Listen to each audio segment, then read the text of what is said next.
দাদু, হ্যাঁ? তুমি আমার সাথে গাছের নিচে কেন গেলে না? বজ্রপাত যদি তোমার গায়ে পড়তো? দাদু ভাই, আমি ঠিকই করেছি, তুমি ভুল করেছো। আমি ভুল করেছি মানে?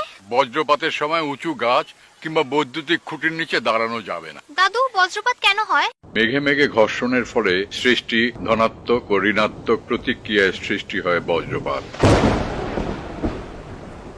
বিশেষজ্ঞদের মতে বৈশ্বিক তাপমাত্রা বৃদ্ধি আর জলবায়ু পরিবর্তনের কারণেই বাড়ছে বজ্রপাত। মার্চ থেকে মে এবং অক্টোবর থেকে নভেম্বরের মধ্যে আমাদের দেশে সবচেয়ে বেশি বজ্রপাত বা বজ্রঝড় হয়ে থাকে। বর্তমানে আমাদের দেশে বজ্রপাতে মৃত্যুর